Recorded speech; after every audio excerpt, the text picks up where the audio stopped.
영화와 연극으로 본 칼리귤라. 안녕하세요. 프리리딩입니다.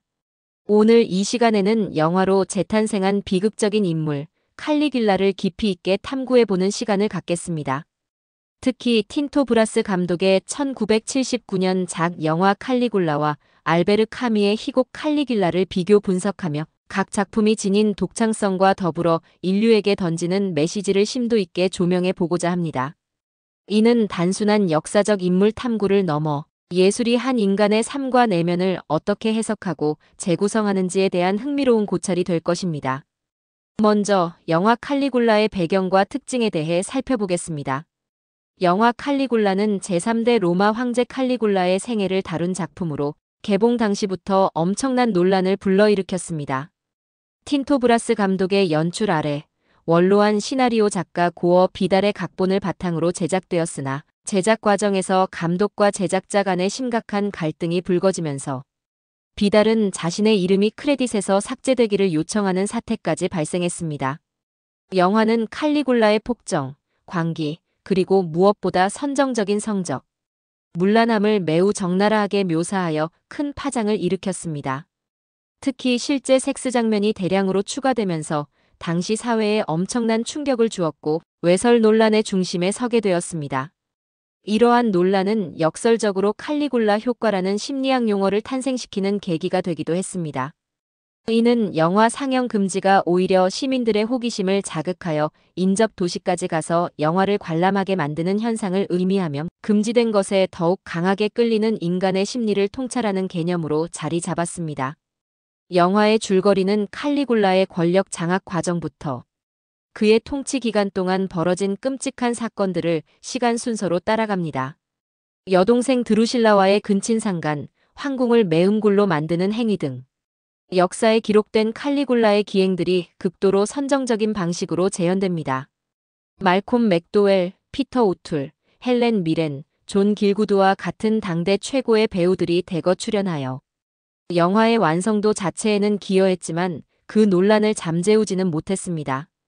하지만 이러한 논란 속에서도 영화는 칼리굴라라는 인물을 통해 권력의 본질, 인간 욕망의 끝없는 나락을 탐구하려는 시도를 엿볼 수 있습니다.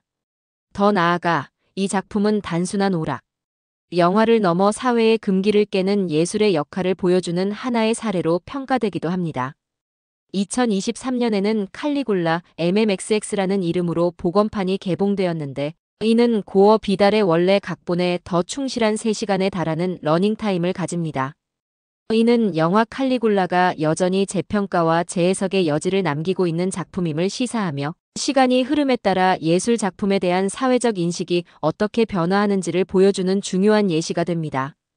역사적으로 칼리굴라는 주로 폭군으로만 기억되어 왔습니다. 그러나 최근의 학계에서는 그의 통치 철학이나 권력 강화, 노력 등 다양한 측면에서 칼리굴라를 재평가하려는 움직임도 나타나고 있습니다. 영화는 이러한 역사적 배경을 바탕으로 티베리우스 황제 시대의 말기부터 칼리굴라 황제의 통치 기간을 조명하면 원로원과의 갈등과 칼리굴라의 권력 강화 과정을 드라마틱하게 그려냅니다. 이 과정에서 영화는 권력이 인간을 어떻게 변화시키고 타락시키는지를 시각적으로 강렬하게 드러냅니다. 다음으로 알베르 카미의 희곡 칼리귤라에 대해 알아보겠습니다. 카미의 희곡 칼리귤라는 1938년에 집필되어 1945년에 초연된 작품으로 영화와는 그 결을 달리합니다. 이 작품은 알베르 카미의 핵심 철학인 부조리를 탐구하는 데 중점을 둡니다. 카미는 이방인 시지프 신화와 함께 이 희곡을 통해 삶의 부조리함, 인간 존재의 무의미함, 그리고 죽음에 대한 깊은 고뇌를 철학적으로 탐구하고자 했습니다. 그의 작품 속 칼리굴라는 단순히 역사적 인물이 아니라 인간 실존의 근원적인 문제에 대한 질문을 던지는 상징적인 인물로 재탄생합니다. 카미의 칼리굴라는 여동생 드루실라의 죽음 이후 칼리굴라가 삶의 무상함을 깨닫고 절대적인 자유를 추구하며 폭정을 휘두르는 것으로 시작됩니다. 그는 불가능한 것을 요구하고 세상의 논리를 뒤엎으려 하며 이를 통해 인간 조건의 부조리함을 적나라하게 드러내고자 합니다. 칼리굴라의 이러한 행위는 기존의 질서와 가치에 대한 극단적인 거부이자 삶의 무의미함에 대한 처절한 몸부림으로 해석될 수 있습니다. 카미는 칼리굴라라는 인물을 통해 인간 내면의 잠재된 괴물 같은 면모, 권력에 대한 끝없는 욕망, 그리고 삶에 대한 갈증을 표현하려 했습니다.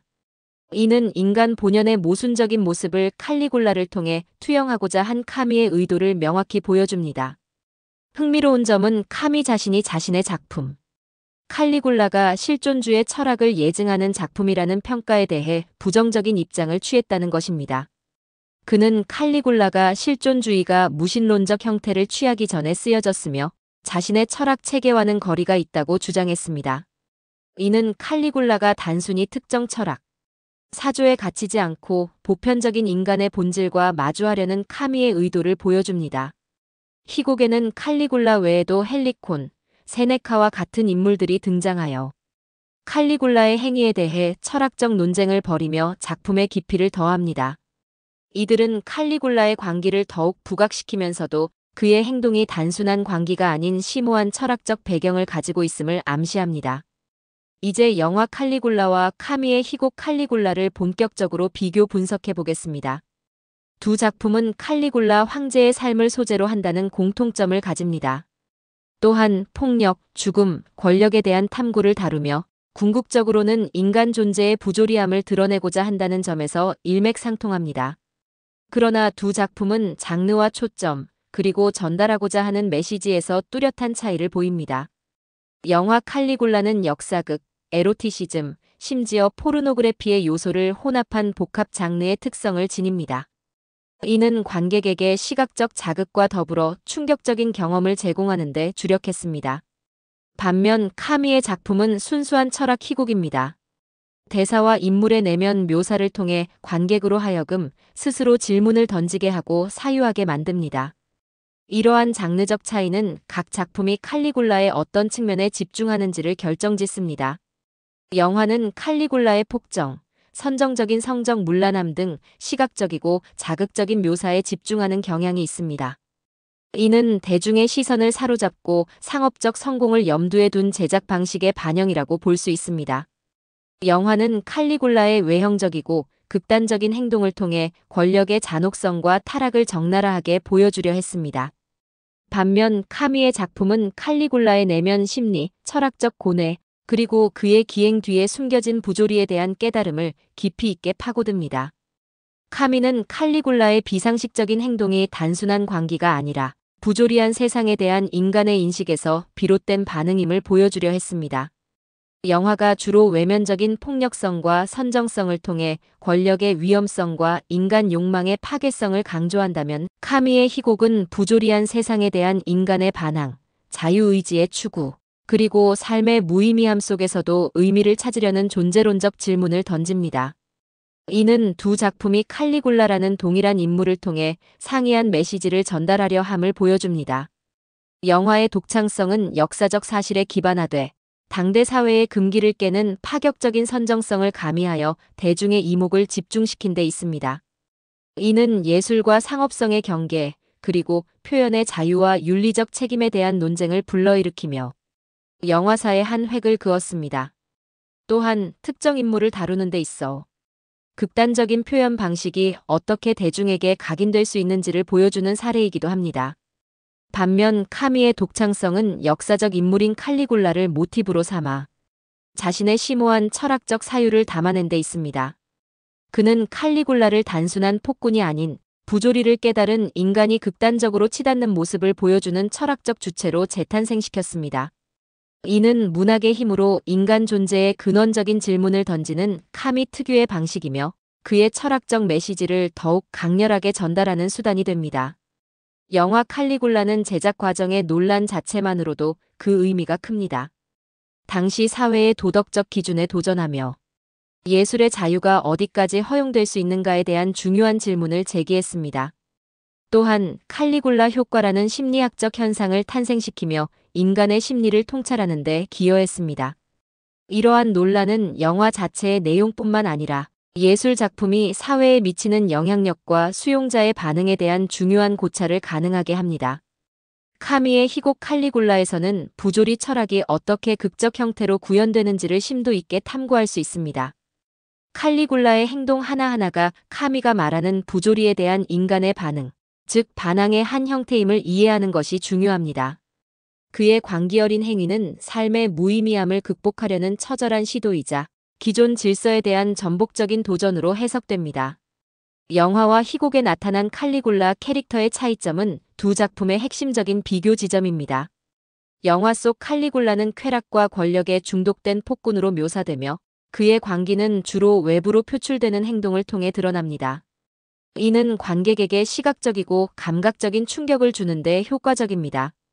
반면 희곡 속 칼리굴라는 부조리를 깨달은 후 세상의 모든 가치를 부정하고 이성으로는 이해할 수 없는 행동을 통해 세상을 향해 반항하는 철학적인 인물입니다. 그의 광기는 내면의 깨달음에서 비롯된 것이며 이는 관객에게 깊은 사유를 요구합니다. 마지막으로 두 작품이 현대 사회에 던지는 메시지에 대해 생각해 보겠습니다.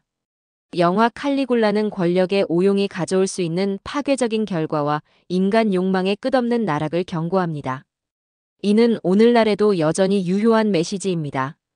절대 권력이 어떻게 개인을 타락시키고 사회를 혼란에 빠뜨릴 수 있는지를 생생하게 보여줌으로써 권력 감시의 중요성을 일깨웁니다. 반면 카미의 칼리굴라는 삶의 무의미함 속에서도 인간이 어떻게 의미를 찾아야 하는지 그리고 부조리한 현실에 어떻게 맞서야 하는지에 대한 근원적인 질문을 던집니다. 이는 허무주의가 만연한 현대 사회에서 더욱 깊은 울림을 주는 메시지라 할 수 있습니다. 삶의 의미를 잃어버린 현대인들에게 카미의 칼리굴라는 절망 속에서도 희망을 찾고 부조리에 저항하며 자신만의 가치를 창조해야 한다는 영감을 제공합니다. 두 작품 모두 칼리굴라라는 인물을 단순한 역사적 인물이 아닌 우리 자신과 사회를 비추는 거울로 삼아 다양한 질문을 던지고 있습니다. 예술이 과거의 인물을 통해 현재를 진단하고 미래를 사유하게 만드는 힘을 이 두 작품에서 명확히 확인할 수 있습니다. 시청해주셔서 감사합니다.